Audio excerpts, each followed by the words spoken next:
책을 왜 읽는가 그렇게 물으면 먼저 느끼는 것이 무엇인가 배우기 위해서 지식을 얻기 위해서 책을 읽는다.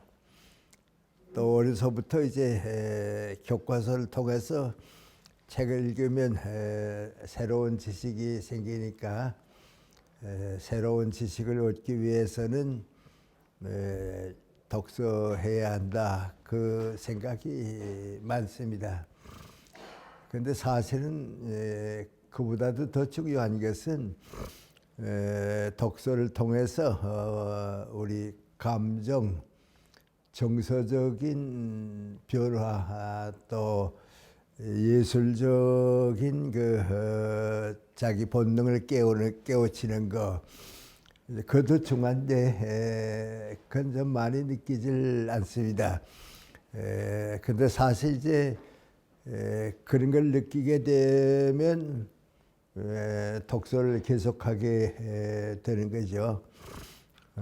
내 친구인 안병옥 선생이 무슨 얘기하다가 그땐 중학교가 이제 5년인데 중학교 4학년 때에 춘원의 유정이라고 하는 소설을 읽고서 비로소 그 세상에 대해서 또 우리 그 정서, 감정의 변화에 대해서 새로운 세상을 이제 느꼈다 그런 얘기를 하는데 대체 이제 좋은 예술가들을 이렇게 만나서 얘기해 보면 처음에 뭐 느끼는 건 다 독서를 통해서 느낍니다.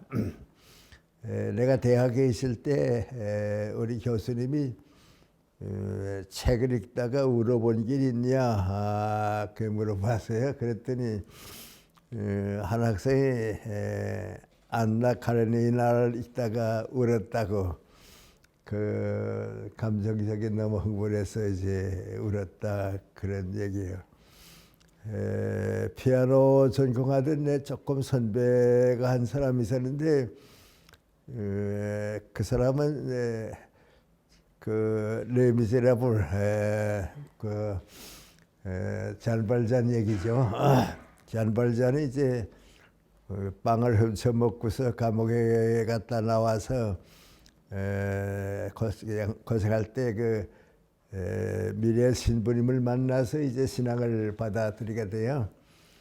그 다음에 이제 일생을 사는 동안에 그 받아들인 신앙 때문에 또 이제 새로운 삶을 이끌어가고 그런데 마지막에 성공합니다. 출세도 하고 뭐 이렇게 성공돼서 시장도 되고 그런데 그 자벨이라고 하는 형사가 있는데 그 형사가 잔 발잔을 끝까지 추적합니다. 저를 내가 감옥에 넣을 테니까 추적하는데 그 어떤 장면이냐면 이제 혁명을 일으킬 때에 시가전이 있는데 그 시가전이 이제 우리 청계천하고 좀 다른 이제 그 하수구 그 안에서 이제 시가전이 있고 그런데 그 자베레완 형사가 잔 발잔이 아마 저 시가전에 들어갔을 것이다. 그리고 이제 찾아간다고요. 그 찾아가는데 그 시가전에 전쟁하던 사람들이 쓱 보니까 누가 한 사람이 보더니 이놈이 형사라고 말이죠. 정부에서 보낸 스파이라고 잡아버려. 그래서 되는 거야 총살시키라고 말이죠. 그래요. 그래서 형사가 이제 총살당하게 되는데 잔 발잔이 보니까 자기 20년 동안이나 따라다니고 있던 형사가 지금 잡혔거든요.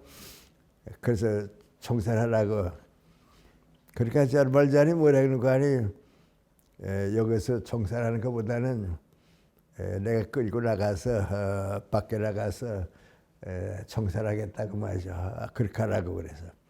그래서 잔 발잔이 이제 그 형사를 끌고 밖에 나가요. 그 무기는 빼앗고.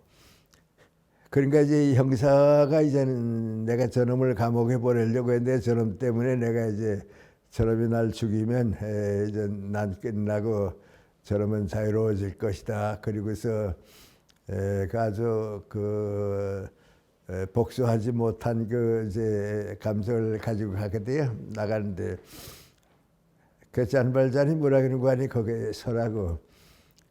그리고는 총을 들어서 하늘을 향해서 이제 당하고 쏘고서는 도망가라고 말이죠. 도망가라고. 그러자 아벨이 보고서 자기 죽일 줄 알았는데 보내게 돼요. 그래 보고서 들고 이제 뒷걸음질 쳐서 가는 거예요. 근데 내 그 피아노 전공하던 그 친구가 그 장면을 읽다가 자기도 모르고만 엉엉 울었다 그래. 아니야, 그 너무 그 뭐지 그 인간적인 감격스러운 거거든요. 내 경우 같은 건 이제 예를 들어 말하면 우리 카라마조프 집안의 형제들이 있죠. 그 맏아들 경우 같은 거 이제 느끼는데 이 아들 가운데 그 맏아들이 좀 격정적이고 그럽니다. 그래서 자기가 사랑하는 여자친구가 있는데 그 여자친구하고 이제 결혼을 하고 싶은데 그 여자친구가 난 과거에 남자가 있다고 이제 그 남자가 오게 되면 뭐 따라서 다시 결혼 생활을 하려고 그러니까 사랑은 하지만은 나는 그 남자한테 가야 한다고.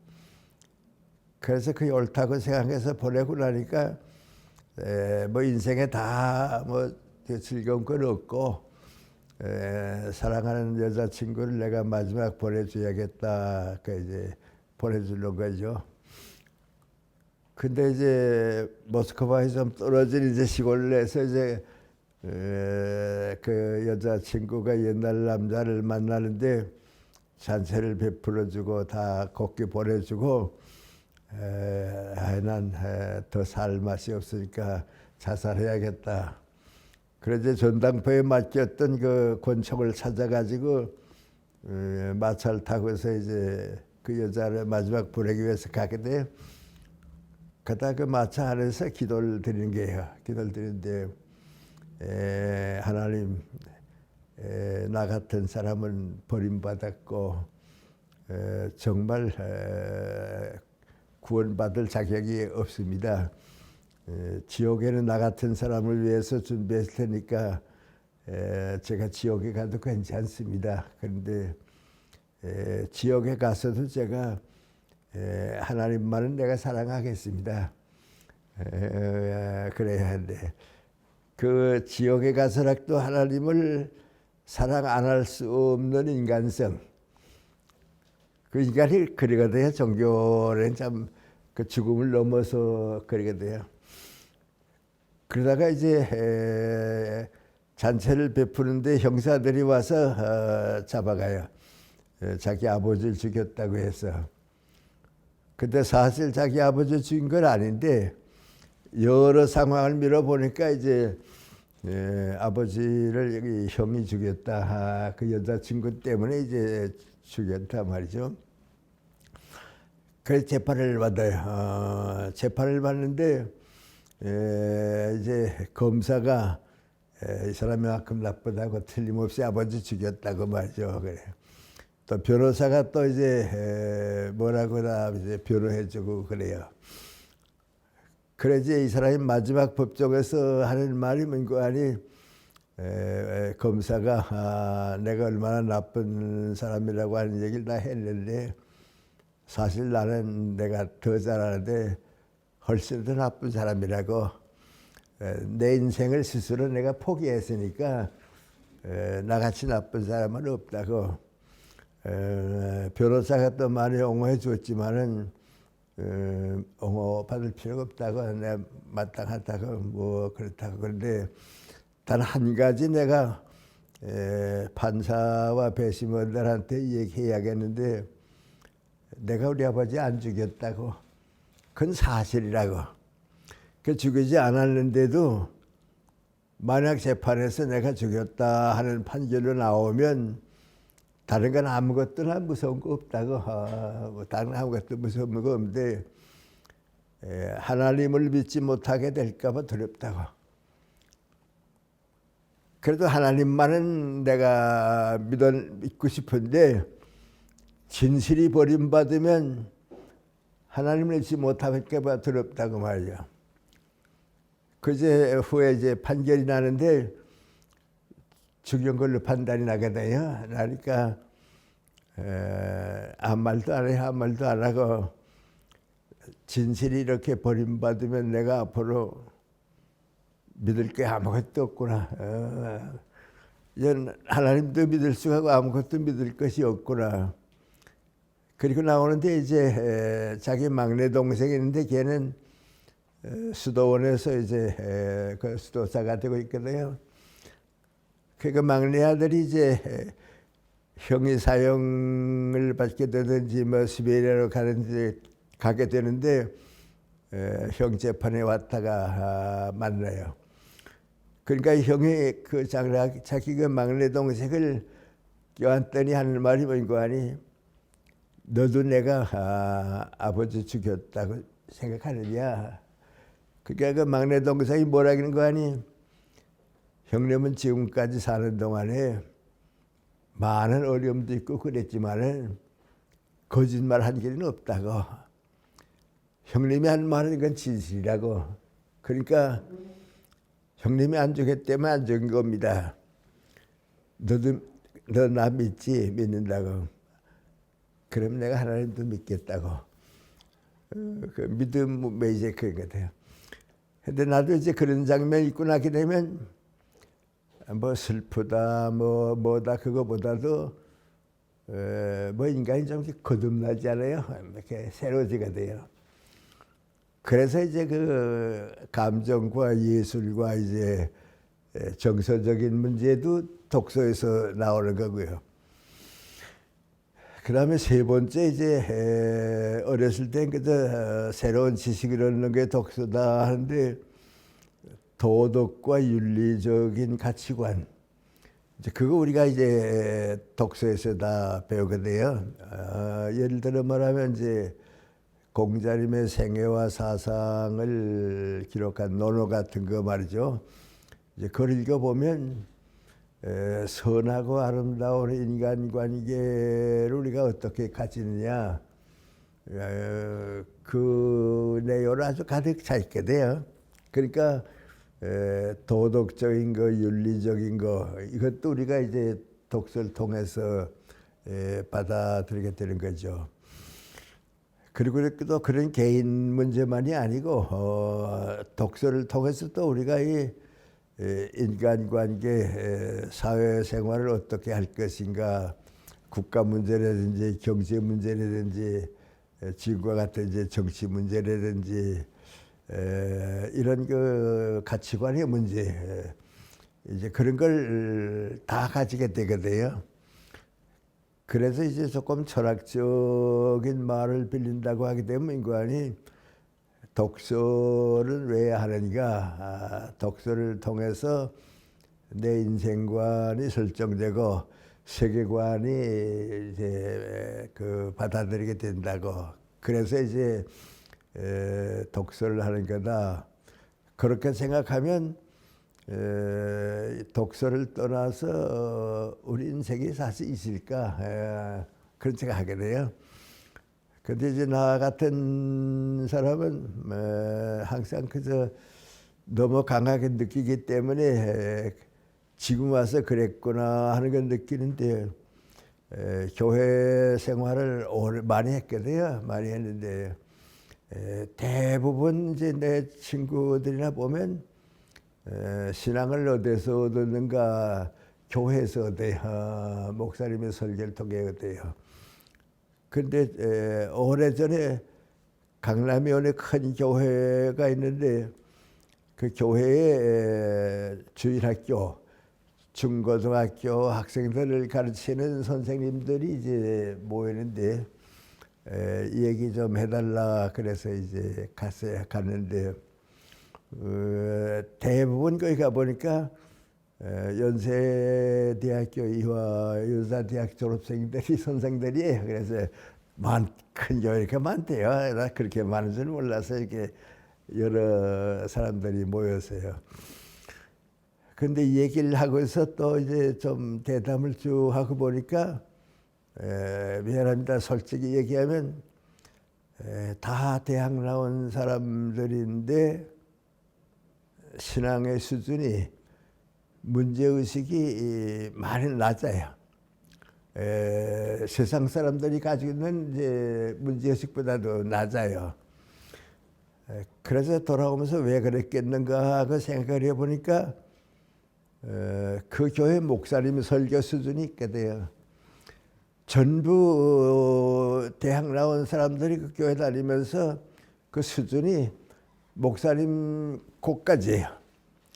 그 이상 올라를 못 가고 있어요. 그러니까 이제 나같이 뭐 신학도 공부 안 하고 그랬지만은 철학자나 신학자의 글을 읽은 내 위치에서 보게 되면 너무 그 차이가 너무 많구나 그래요. 전 다 옛날 얘기입니다. 그러니까 얘기하는데 어느 정도 그 문제가 되느냐 하면 오래전이죠. 김환란 박사님이 이화대학에 총장할 때인데요. 미국 감리교회 대표되는 목사님들이 와서 이제 학생들한테 신앙부흥회를 해줬어요. 보내줬는데요. 질문 시간이 있어서 뭐 질문이 있느냐 하고 물어보니까 학생들이 뭐 물어보는 하니 지금 불란서에 사르투르, 까미 같은 그 실존주의 사상가들이 신이 있다 없다 하는 문제를 많이 꺼내는데 그 문제에 대해서 어떻게 생각하느냐 그렇게 물었어요. 그런데 그 부흥회를 이끌러왔던 미국의 나이 좀 많은 목사님들이 사르투르나 까미가 누군지 몰라요. 그러니까 학생들은 그 책이 세계적으로 다니까 다 고민하고 있는데 누군지 모른다고 말이죠. 이제 그렇게 돼요. 그래서 이제 아까 얘기 들어가는데 나는 다행히 신앙을 독서를 통해서 가졌기 때문에 뭐 천주교회 가서도 강연하고 뭐 우리 목사님들한테도 이제 강연하고 그런데 그 독서를 통해서 내가 신앙을 가지지 않았으면 목사님이 수술하고 같아질 뻔했죠. 그렇게 살았죠.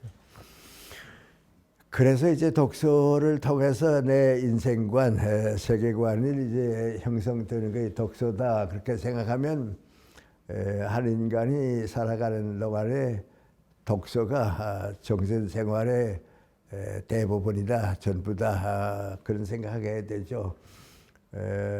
근데 그 어느 수준에 올라갔냐 하는 사람은 내 얘기를 충분히 받아들이고요.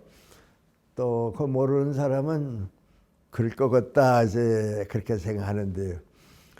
그럼 이제 이러한 그 독서를 이제 우리가 큰 위치에서 세계 역사라고 할까요? 어떤 세계적인 인류 전체를 하게 되면 그럼 독서는 무엇을 말하느냐? 문화를 창조하는 것, 정신적 가치와 문화를 창조하는 원동력이 되는 것이 독서다.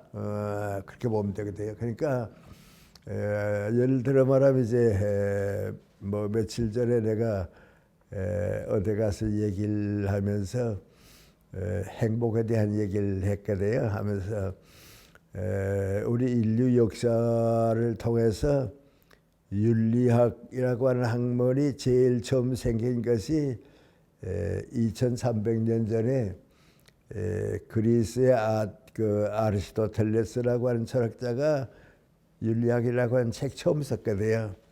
근데 그 처음 쓴 책 가운데 뭐라 그러는 거 아니? 모든 것은 원하는 사람도 있고 원하지 않는 사람도 있지만은 행복은 누구나 원한다.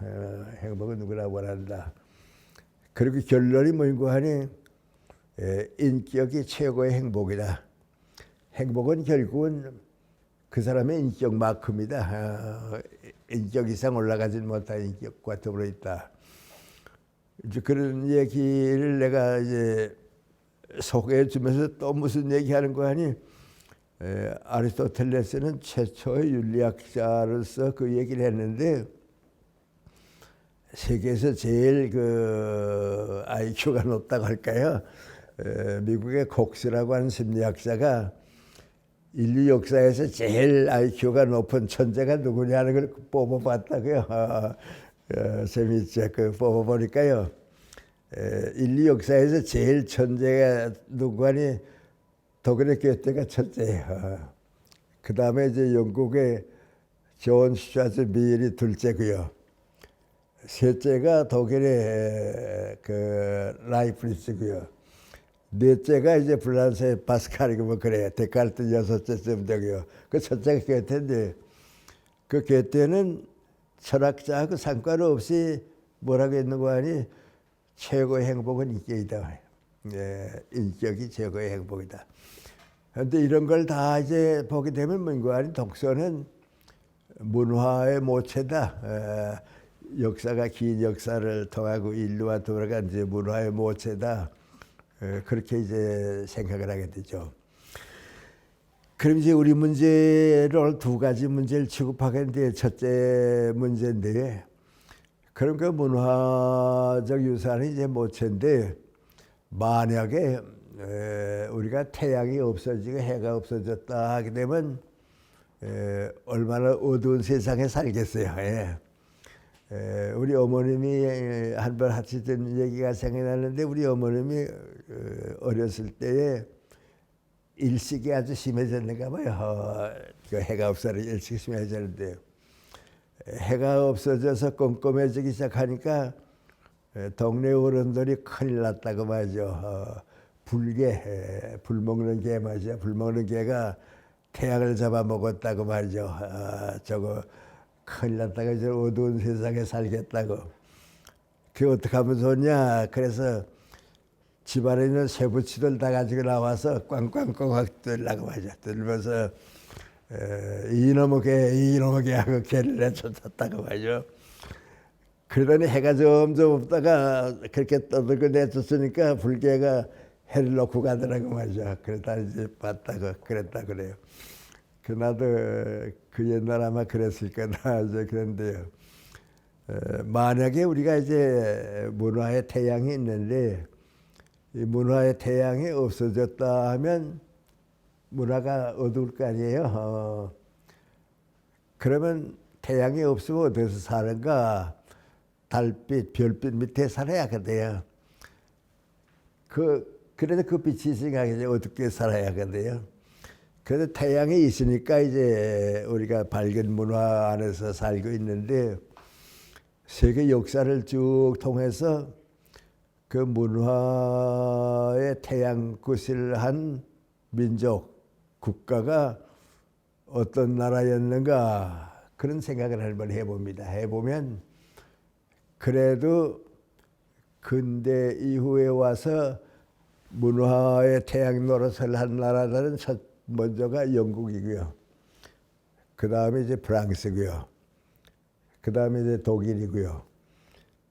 그 다음에 어디가 되느냐? 러시아가 될 줄 알았거든요. 그 톨스토이, 도스토옙스키, 뭐 차이콥스키 나올 때 한참 문화가 올라갔거든요. 그런데 그렇게 올라가다가 러시아가 이제 공산주의 국가가 되면서 끝났어요. 문화가 없어지고 말았어요. 공산주의 사회는 인문학이었기 때문에 문화가 없어요. 문화는 정신적 가치거든요. 그런 러시아는 떨어지고 그 대신 올라간 게 이제 미국이죠. 미국이고 일본이 아시아에서는 유일하게 이 다섯 나라가 문화의 태양이 돼서 밝은 빛을 주기 때문에 우리가 이제 살고 있거든요. 그 다섯 나라가 없으면 우리가 문화의 햇볕 밑에 못 살죠. 그런데 이 다섯 나라가 이제 어떤 나라인가 여행도 해보고 이제 역사적으로 살펴쭉 보면요. 이 다섯 나라 국민들은 절대 다수가 100년 이상 독서한 나라들이에요. 이상하게 이 5나라가 이제 100년 이상 독서한 나라들이에요.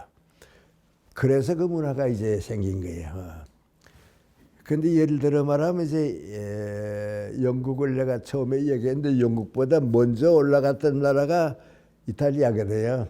르네상스 이탈리아. 그 다음에 스페인이거든요. 그 다음에 포르투갈이거든요. 그 다음에 이제 나라는 조금 작지만은 화란 홀란드거든요. 네덜란드죠. 그거 다 받아 건너 그 다음에 영국이거든요. 근데 왜 영국보다 먼저 이 나라들이 문화가 높았는데 그렇게 태양꽃을 못했느냐? 독서를 안 했어요. 국민 전체가 100년 이상 독서를 못했어요. 이 다음에 여행하다가 여러분 이제 스페인에 가보세요. 마드리드 시청 앞에 가는데 그 스페인 사람들이 그 시청 앞에 동상이 세르반테스의 동상인데 그걸 그렇게 자랑하게 돼요. 이거 우리 돈키호테 쓴 세르반테스의 동상을 자랑하게 돼요. 근데 왜 그러냐면 그 사람이 쓴 책이 전 세계가 읽었거든요. 돈키호테 전 세계가 다 읽었거든요. 그러니까 자랑할 만하죠. 근데 스페인은 그럼 또 다른 사람 누구냐 하면 없어요. 그 한 사람. 근데 불란서나 뭐 영국, 독일 가게 되면 그런 사람이 20명, 30명 있거든요. 그러니까 그 독서가 그걸 키워준 거예요. 또 이탈리아가 르네상스 때 높이 올라갔던 나라예요. 그런데 독서를 하지 못하니까요. 올라갔다가 내려오고선 올라가지 못한 거예요. 그래서 이 문화라고 하는 건 그 전통을 살려가는 민족 국가가 최소한 100년 이상 독서를 해야 이제 그 유지가 되는 거예요. 또 우리가 이제 미국 가보면 캐나다가 있고 미국이 있고 멕시코가 있죠. 이 멕시코에서부터 시작해서 저 브라질까지 여행을 해봐도요. 독서하는 나라가 없어요. 그래. 100년 기다려도 거기서 세계 문화에 기여할 수 있는 누가 나오나 민족적으로 나오지 못해. 개인은 나올 수 있지 모르죠. 그래, 독서 없어요. 아프리카나 인도는 미안하지만은 문맹자가 뭐 많으니까 거기서는 못 나오고요. 또 이 중동 지방 있죠. 이슬람교. 거긴 또 이 잘못된 종교 관념 때문에 인문학이 없어요. 그래서 우리가 뭐 책을 거의 읽을 게 없어요. 이제 남한건 동양인데 아시아는 어떻게 되느냐. 중국은 옛날 문화 전통이 있다가 이제 사라졌고요. 공산주의 국가가 되고 벌써 모택동이 정권 잡고서 100년이 넘었는데 100년이 되는데 공산 정권이 들어오면서부터 중국에도 인문학이 없었어요. 읽을 책이 지금 없어요. 그래서 중국은 그래도 나라가 크니까요. 인구가 많으니까 한문 문화권은 남아요. 이건 이제 남아라. 일본이 이제 100년 이상 독서했으니까 일본 문화가 남고요. 그 다음에 이제 우리인데 우리는 어떻게 되는가. 한 100년쯤 지나면 남을 것 같기도 하고 없을 것 같기도 하고 그래요. 우리가 이제 한 100년 동안 온 국민이 독서를 하면 아시아에서는 중국, 일본, 한국에 남고요. 그 밖에 남을 나라 없으니까요. 독서를 안 하게 되면 없어지고 말 것 같아요. 그만큼 독서가 중요해요.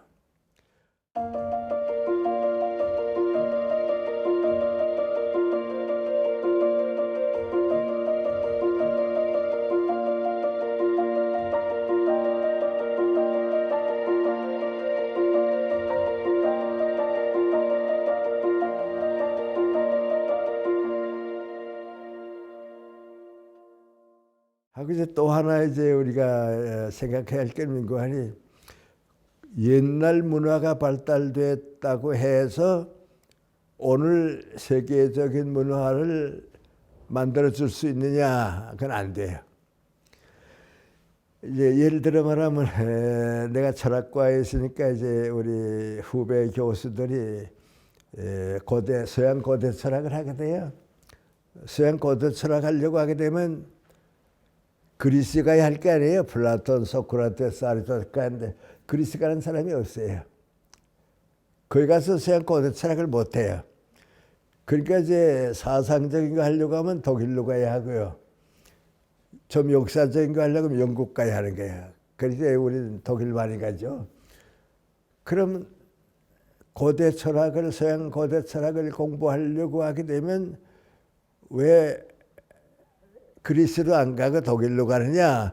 기승하지 못했게 돼요. 없어져 버리고 말아. 그러니까 그건 역사적으로 남은 거지 지금 생명력을 잃어버렸게 돼요.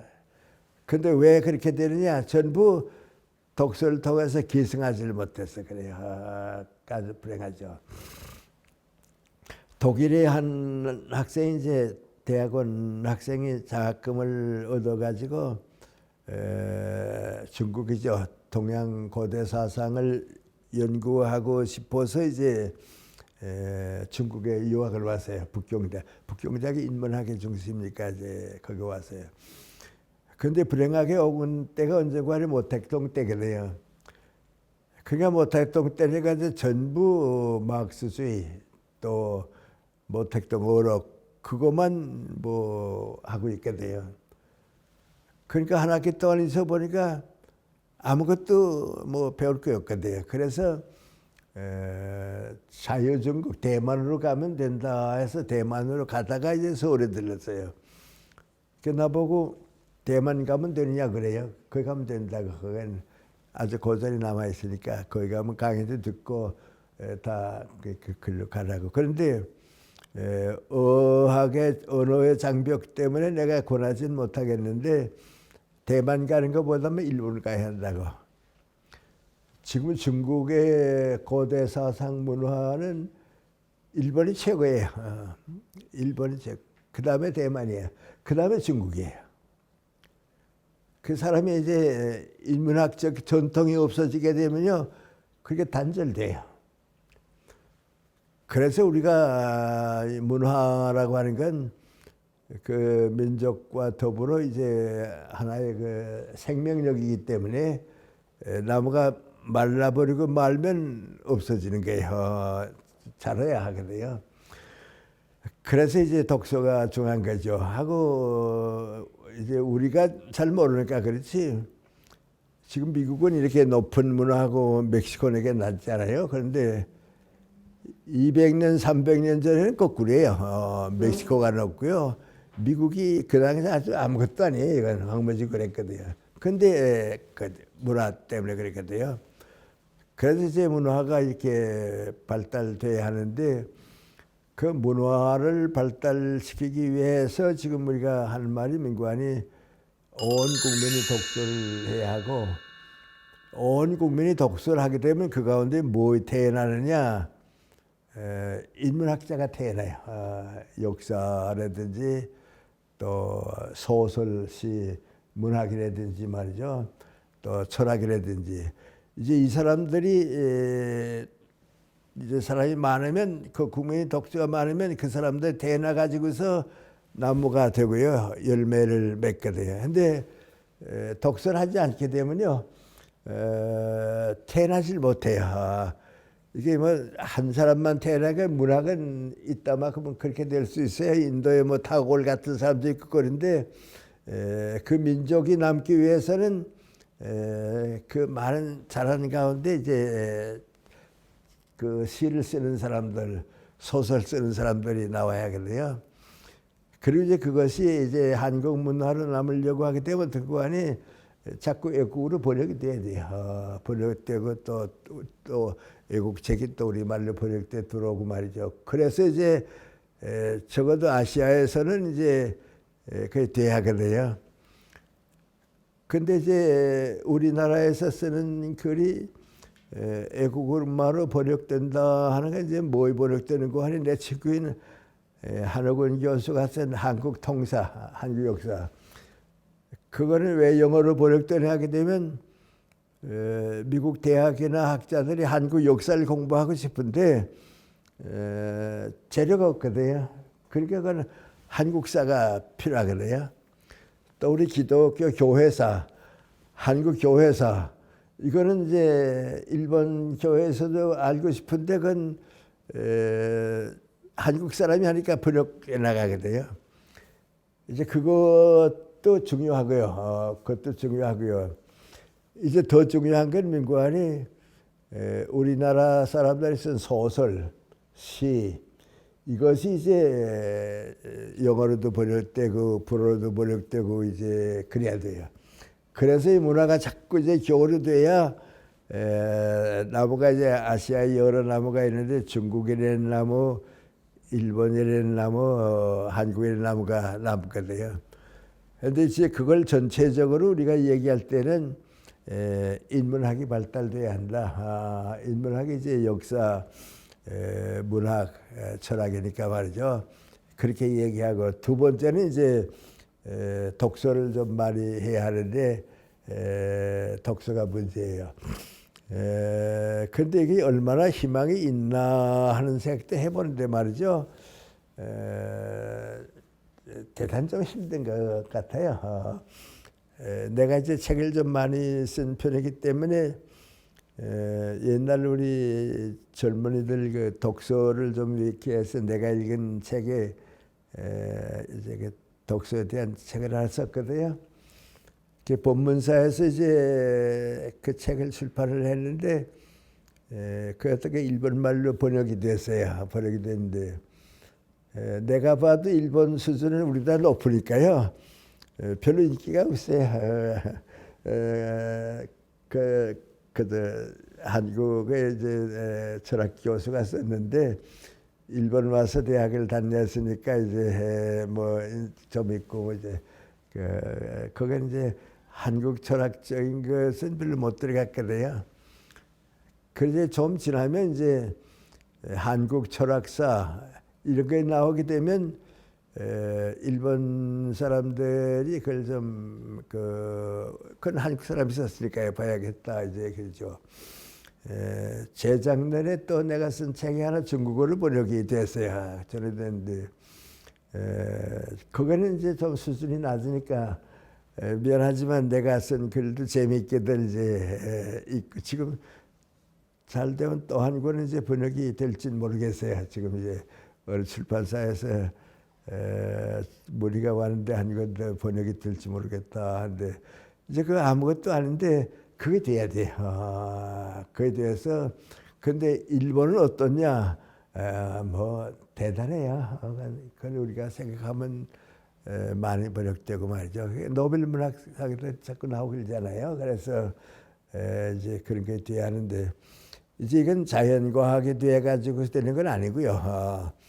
사회과학이 뭐 정치학이나 뭐 경제학이나 그것도 다 우리는 떨어지니까 안 되고요. 인문학이 이제 올라가야 되고 그래요.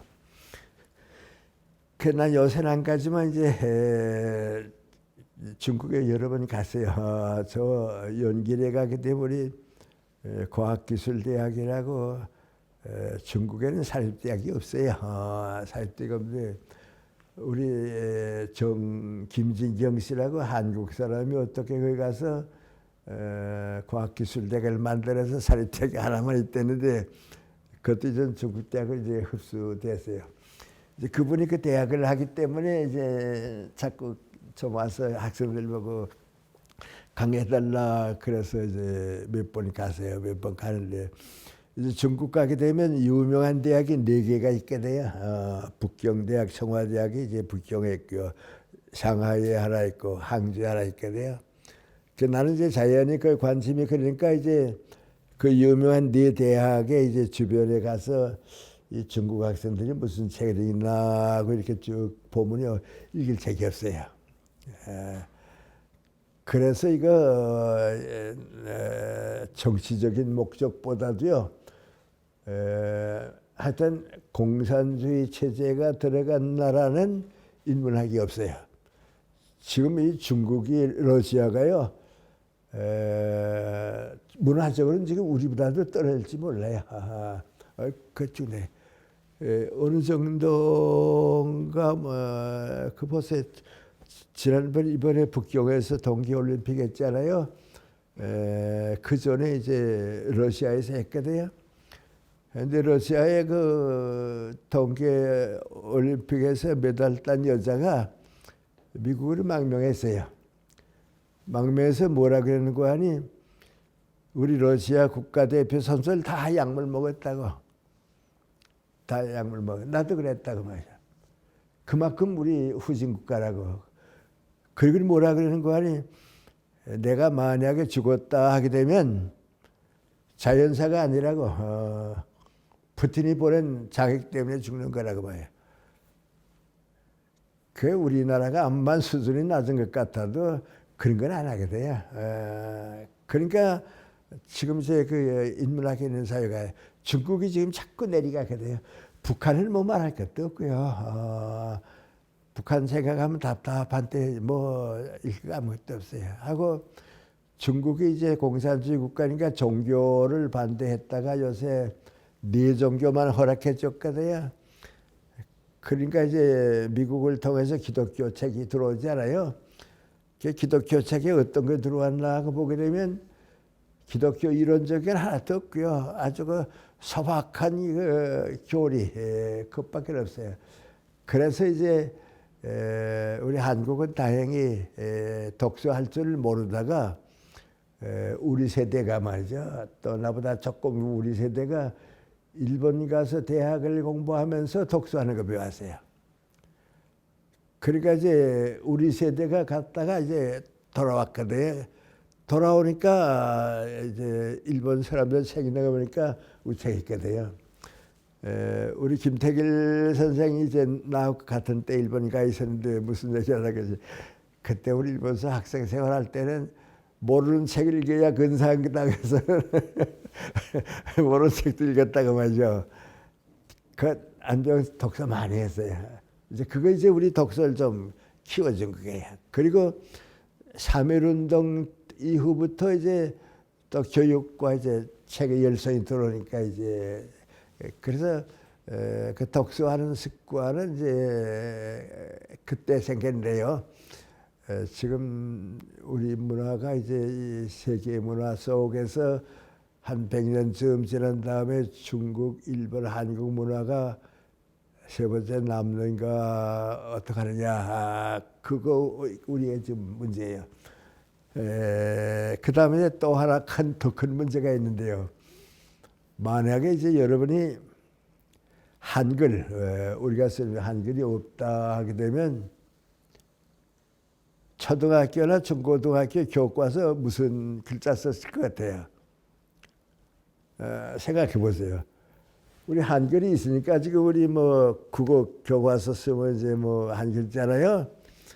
만약에 우리 한글이 없었다 하게 되면 교과서에 한문 썼을 것 같기도 하고요. 일본 말은 안 쓸 테니까 모르겠고요. 무슨 말 썼겠어요? 그러면 어떻게 됩니까? 우리 문자가 없으면요. 말도 없어져 이 다음에는. 제주도에 우리 가보잖아요. 제주도에 가보면요. 옛날에 우리가 모르는 말이 많았다고요. 많았다가 이제 텔레비전이 나오고 방송에 나오니까요. 표준어가 하니까 자꾸 없어졌거든요. 그러니까 제주도 말이 이제 이만큼 있다가 좀 이제 줄어들었어요. 좀 더 가게 되면 이제 없어져요. 왜냐하면 표준어가 다 이제 잡고 없어지거든요. 그럼 왜 그러냐? 제주도 말이 다른 문자 글자가 없거든요. 글자가 없으니까 자연히 없어지게 되거든요. 그래서 언어학자들 얘기를 들어보게 되면요, 세계에 아주 수천 종류의 언어가 있어요. 말이 있어요. 방언들이 있어요. 인도 같은 데 가면 주 따라 다르니까요. 중국도 옛날에는요, 북경 사람하고 남경 사람하고 말이 안 통했어요. 그 방언이 많으니까 말이죠. 그랬거든요. 수천 종류가 있었는데 없어지고 지금 몇백 종류밖에 없어요. 근데 그게 이제 또 없어져요. 그럼 이제 어떤 말이 없어지는가? 문자가 없는 언어는 없어져요. 문자가 있으면 보존이 되고 문자가 없으면 없어져요. 우리 지금 자유중국이라고 대만이죠. 대만에 대해서 잘 모르는데 대만은요 원주민이 사는 곳이에요. 그러니까 독립해야 돼요. 그건 옛날 우리가 독립운동하지 않았어요. 그건 독립해야 돼요. 근데 원주민들이 많이 사는데 장개석 정부가 글로 가서 정치만 해준 거지 산다 원주민들이야. 원주민들은 남태평양에서 이제 뭐 배 타고 오다가 파손당한 사람들, 길 잃어버린 사람들이 그거 와서 지금 살고 있거든요. 근데 그 사람들 말이 있어요. 말은 있는데 문자가 없어요. 내가 일본서 대학 다닐 때 대만 학생 하나 있었거든요. 그 편지를 쓰게 되면 저희 글자가 없으니까 영어 알파벳으로 맞춰서 쓰는다 말이에요. 뭐 아버지 하게 되면 A, B, U, 뭐 Z, I 말 그렇게 쓰지 없거든. 그러니까 이제는 뭐까지 없어지는 거 아니 문자가 없으니까 말까지 없었어요. 그래 지금 중국말 쓰고 있죠. 그러니까 지금 시진핑이 대만 가지고 자꾸 그러는데요. 저거 이제 유럽이나 이제 영국이나 미국 같은 나라 같은 뭐라는 거 아니 다 그 나라 말씀 너 행복하게 살라고. 너희도 잘 살고 우리도 잘 살고 더 잘 살면 더 좋은 거고 말이지. 함께 다 살면 된다고. 2차 세계대전이 끝난 다음에 전 세계 인류가 약속한 게 두 가지예요. 하나는 민관이 식민지 없어지는 거. 두 번째는 민관이 무력으로 침략 못하는 거. 근데 지금 러시아가 그거 했거든요. 중국이 대만 그거 가지려고 그러거든요. 그러니까 이제 미국이나 영국 입장에서 보게 되면 너희 중국은 중국대로 잘 살고 대만은 대만대로 잘 살고 서로 도와주고 살면 서로 도움 되는 건데 그걸 꼭 넣어가지고서는 우리식으로 통제하려고 그러냐고 말이죠. 이 사람들은 자기의 꼴이 있지 않냐고 말이죠. 그래서 인류 역사를 보게 되면 대만을 보호해 줘야 돼요. 옛날 우리가 일본의 일본 침략 때 보호받지 않았어요. 이제 그런 문제가 생기니까 이제 자꾸 이제 문제가 생기고 그런 거예요. 내가 61년, 2년에 미국 가서 보면요. 미국 남쪽 텍사스에 가면 텍사스 사람들이 뭐라 그러는 거 아니? 석유가 요리 나와서 아메리카가 다 부자로 잘 사는데 우리가 아는 세구 가지고 아메리카 연방국이 잘 산다. 연방 다 잘 산다고. 독립하면 어떨까? 하면 우리 석유 가지고 우리끼리 잘 산다고 말이죠. 근데 다 생각해 보니까 그래도 함께 사는 게 낫거든요. 그 텍사스 독립하겠다면 독립해요. 지금 스페인의 바르셀로나라고 있죠. 그 지역이 좀 문화가 높거든요. 축구도 거기에 사라고 말이에요. 그러니까 독립할까 보다 그래. 독립하면 해요. 근데 지금 러시아나 중국이나 북한은 그거 안 되겠네요. 다 이제 그 공산주의 체제를 바꾸려고 그러니까 이제 문제가 되는 거죠. 그래서 이제 두 번째 문제가 뭔고 하니 한글 문화가 없었다 하게 되면 우리 말도 없어졌을 거예요. 말이 없을 거예요. 그런데 한글 문화가 생기니까 큰 사전이 생겼거든요. 그래 우리 말이 지금 다 사전에 들어오고 또 이제 중국에서 온 말도 이제 한문자도 다 들어오고 이제 그래요. 그럼 이제 100년쯤 지난 다음에는 어떻게 될까? 우리 문화가 발달돼서 이제 아까 제가 얘기한 대로 뭐 문학이라든지 철학이라든지 사상이라든지 자꾸 올라가게 되면 우리 문화가 올라가고요. 그걸 안 하게 되게 되면 마지막에 어떻게 된 거 아니? 문화가 흡수돼 버리고 말아요.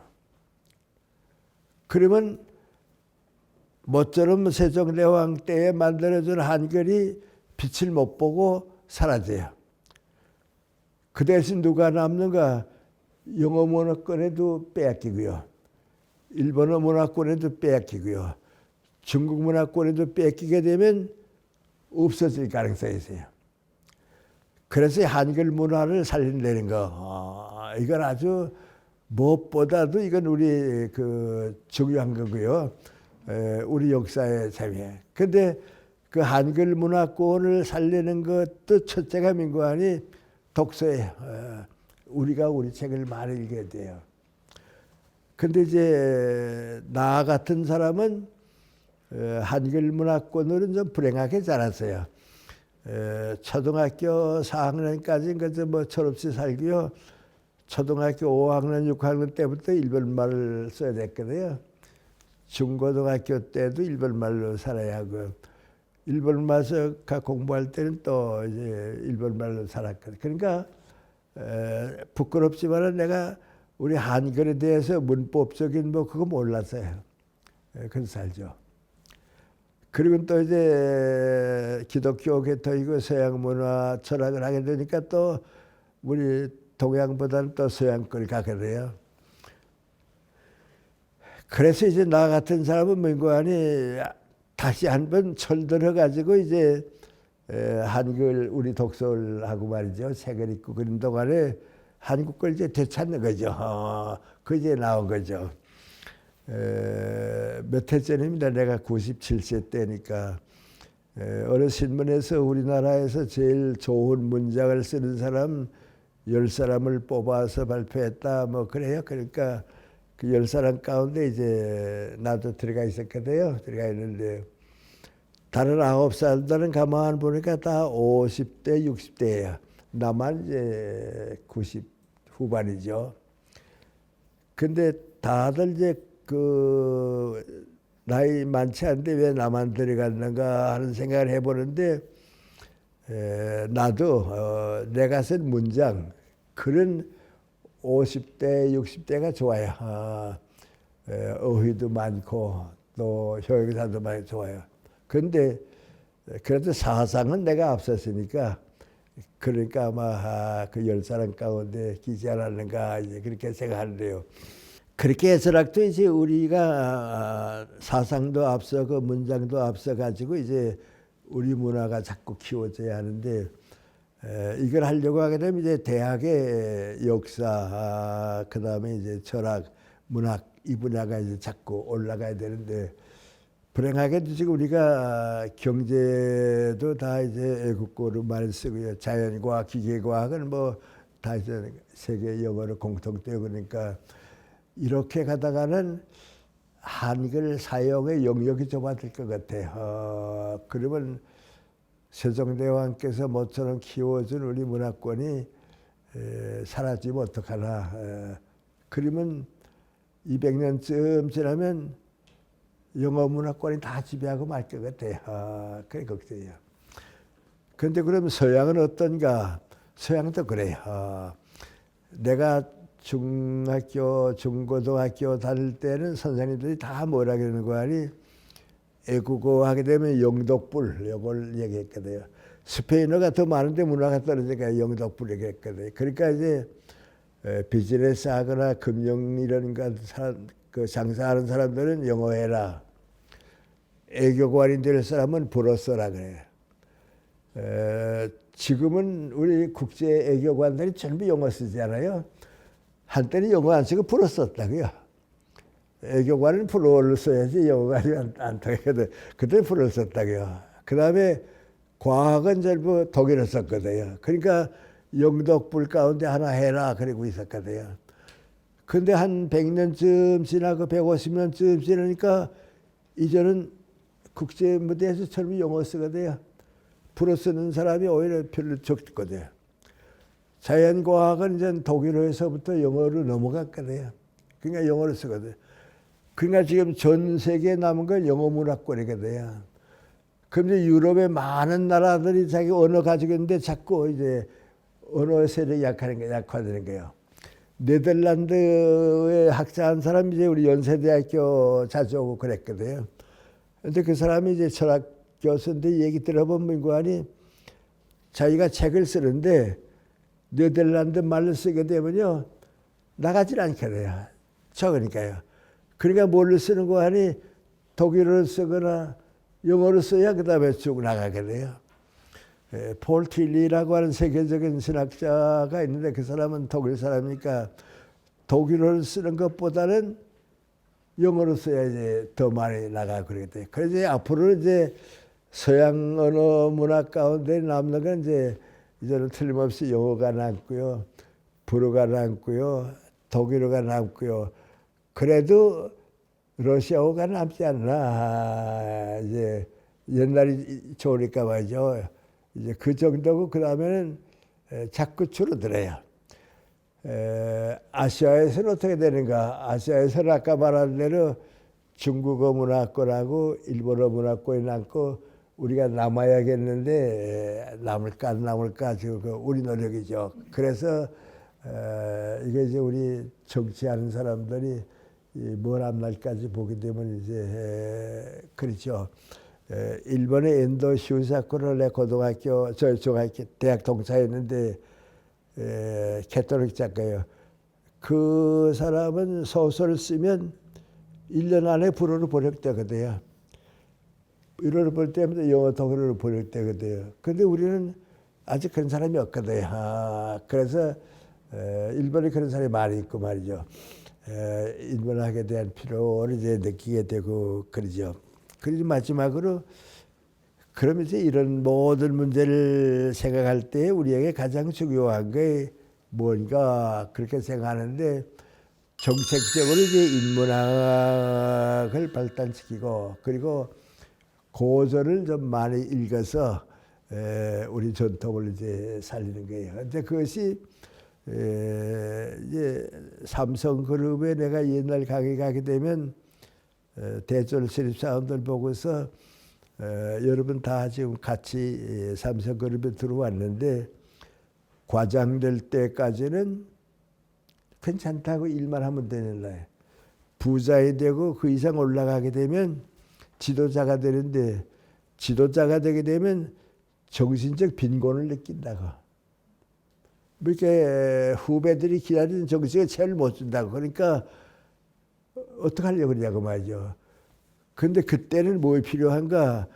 어떻게 물건을 파느냐, 뭐 고객을 관리하느냐, 그게 필요한 게 아니고 무슨 사상을 가지고 사느냐, 경제 윤리가 뭐냐 말이죠. 기업은 왜 하느냐, 그거 알아야 한다고 말이죠. 그러니까 독서하라고 말이죠. 그런데 그리고 나니까 이제 삼성그룹에서 요새 뭐라 하는 거 아니, 이제는 경영학이다 뭐 그거 졸업보다도 인문학한 사람을 구해요.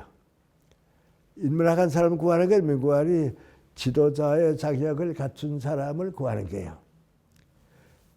이제 기업이 그렇게 되고 나는데 우리 이제 대학이 인문학을 자꾸 이제 키워야 하는 거고요. 그리고 일반 사람은 독서를 해야 하는 거고요. 그 내가 독서 운동 좀 하기 때문에 과거에 이제 좀 봤는데 제일 이제 중요한 건 우리 교회가 그래요.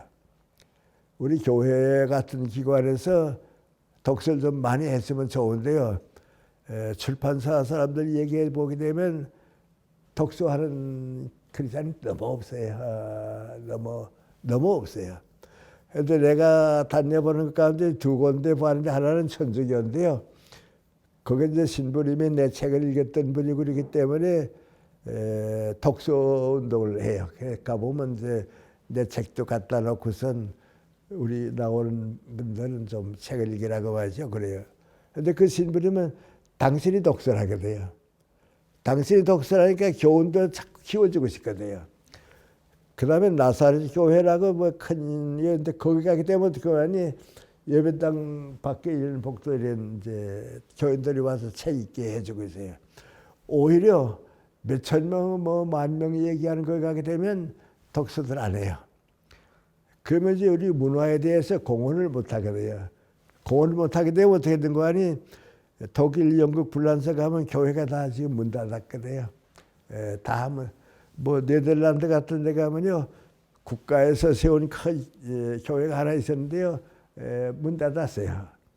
예배 오질 않거든요. 독서 많이 하는 사람들이 독서로 신앙을 가졌기 때문에 교회 가니까 목사님 소리가 들릴 거였거든요. 그러니까 신앙은 가지고 있지만은 교회를 안 가요. 그래서 큰 예배당을 여긴 도서관으로 하고 여긴 문화시설로 하고 다 이제 없어져요. 지금 우리가 교회가 많으니까 뭐 교회가 부흥한 것 같지만은 좀 지나게 되면 독서 안 하는 교회는 자꾸 이제 없어지고요. 그래서 또 크리스찬들은 정신적은 또 이제 올라가고 그래요. 이게 뭐 종교 얘기가 나왔으니까 그래서 막 그렇게 얘기하는데 우리 빌리 그레엄 목사라고 있죠. 그분이 세상 떠나고 그 아들님이 아버지와 그 부흥회를 하고 있어요. 그 물려받아서 하고 있거든요. 우리나라에서도 그 빌리 그레엄 목사 부흥회 하고 뭐 그러지 않았어요? 그 아들님 목사님이 어떤 거하니 캐나다에 가서 부흥회 하려고 했더니 캐나다 목사들이 뭐라고 하니 오지 말라 그랬어요. 당시 이번에 대통령 선거할 때 트럼프 대통령 지지했는데 트럼프 대통령 같은 사람 지지하는 사람이 신앙이 뭐 가지고 있겠냐고 말이야. 못하게. 노르웨이 가서 하려고 했는데 노르웨이 서민관이 하지 말라고 말이죠. 당신 트럼프 대통령 지지했는데 트럼프 대통령이 기독교 정신 가진 사람이라고 누구도 안 본다고 말이죠. 그래요. 그 대신 독일의 메르켈 여자 수상 같으리는 어디 가든지 존경을 받거든요.